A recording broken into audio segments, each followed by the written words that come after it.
Hello and welcome back to another episode of Limit 55. Last time you saw me cleaning a ton of parts for the front suspension and carburettors, and now I'm happy to say they are ready to go back together, and let me tell you, I am laser focused on this task. Copper overflow tube for the carburettors to dump excess fuel onto the ground, or it doubles as a pipe. It's true, I'm finally putting to good use the genuine SU carburetor rebuild kit that I got from Moss Motors. I have the front carburetor all laid out, cleaned and in pieces before me, and now I'm going to try and put it back together using this. It's probably worth noting that I've actually never done this before, but you know what, there's a first time for everything. Step one is to assemble the jet. Assemble the bottom half jet bearing, its mating copper washer, the jet screw, the jet adjusting nut, screw. And honestly, if you have the instructions, it's not that difficult. Everybody in their life has played with Legos. This really isn't that dissimilar. The worst part is just cleaning everything, but now that that was done, it was just a matter of following the instructions and assembling everything one by one. And there's a lot of great resources out there already on YouTube with John Twist from University Motors explaining how everything works. So I plonked the solid brass air damper into the chamber, which I'm told is unique to the earlier cars. The later ones were made out of aluminum and needed a spring. This is actually heavy enough to just fall down under its own weight. And then it was time to center the needle. Now you know if you've done this correctly because the air damper will just fall down onto the bridge and make a satisfactory clunk. I've just centered the needle on the jet. Pretty straightforward because all the parts are new and not bent. And now I'm going to put the jet adjustment screw on. Now to set the front and back carburetors up roughly the same, you have to keep track of how many turns from the top this nut is put on. And to do that, it looks like the previous owner left me this very handy Dead Kennedy style inscription on the adjustment nut. Next I've got to figure out what type fuel float chamber I have. If you've built a TC before, you probably know. I haven't, so I don't. And remember what I said about it being as easy as Lego? Well, you want type float chamber in the middle size position is checked by sliding a rod of a given diameter between 1 millimeter for the largest type 4 type float chamber. Okay, I definitely have to read this bit like 6 times, but of type T2 float balls, 2 1/4 inches in diameter.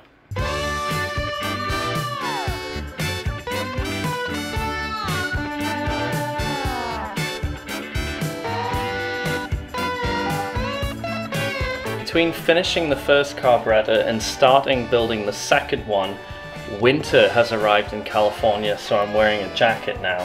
But looks pretty good. Just gotta rinse and repeat.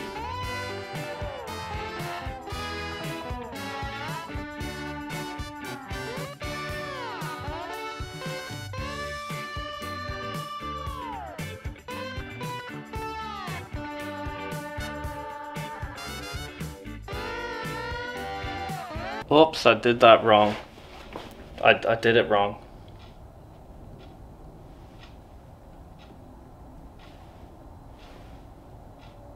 Yeah, I need the spring in there. Need the spring in there. Almost did it wrong again. Need this little piece.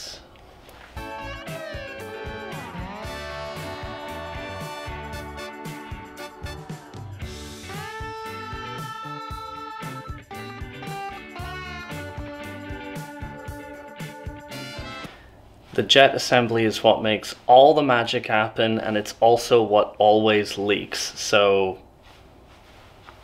I mean, you know, it's in, like, well, you just gotta put it on the car and hope it doesn't leak.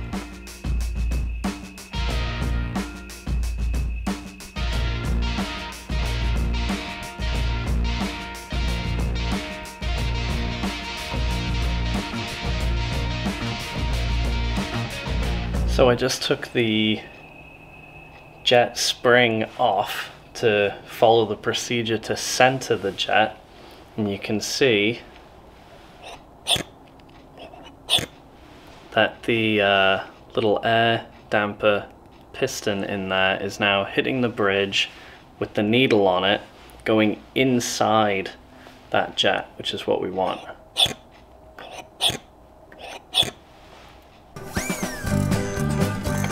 I sent a video to friend Neil, and he goes, you know, I saw when you moved the air damper, it stayed up and it didn't come back down.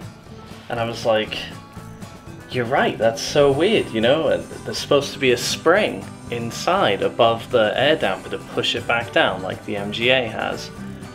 And then I reached out to Steve and I was like, am I missing my springs? Were the springs never in there? And he said, no, the earlier cars, the air damper is actually made of brass rather than aluminum, and it has enough weight to bring it back down. It relies on gravity, but it has enough weight to bring itself back down. It doesn't need a spring. Interesting.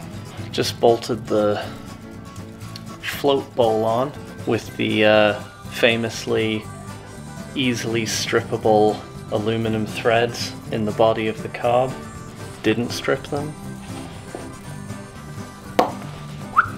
But now I'm going to put together the little jet thing in the lid.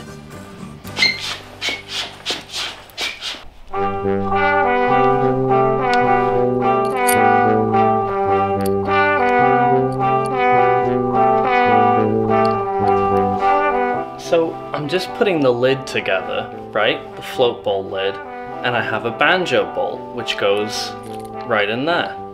And there's supposed to be a little brass banjo which feeds the fuel to this bolt, and this lid looks sort of like this. This one has, you know, an inlet from the fuel pump, and then this connects to the next carburetor, the front carburetor, the one I'm building now. And I cannot for the life of me find the other brass piece for this lid. It's just, it's gone. I genuinely spent an hour looking for this thing. I could see it in my mind's eye. I was looking in the drawers and found all kinds of crazy things. It says found on the ground, September 18th.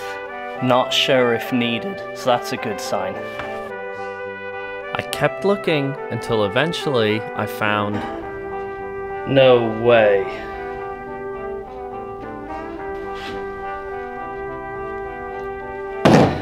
There is no banjo. Oh. Well, there is a banjo, it's just connected to the hose.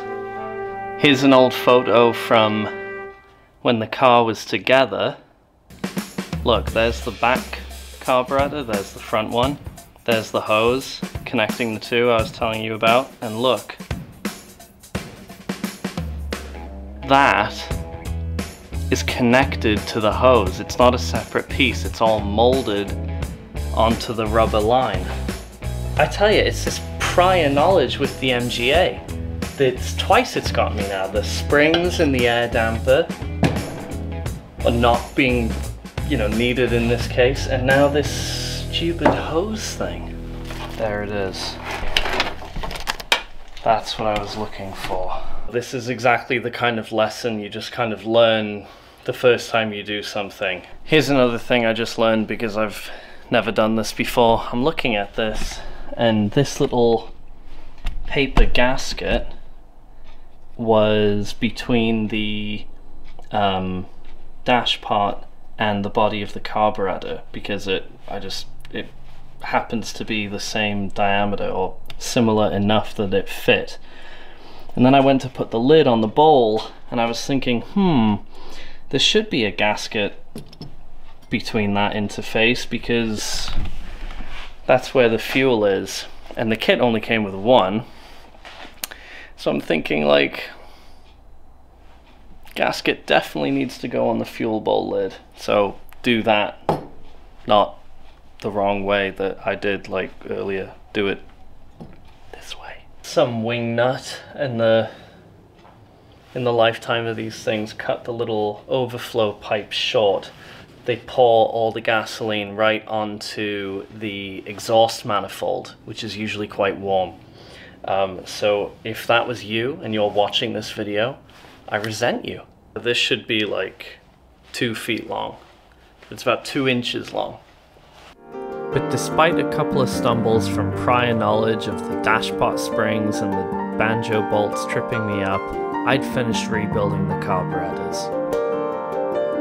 And you know what? I'm pretty proud.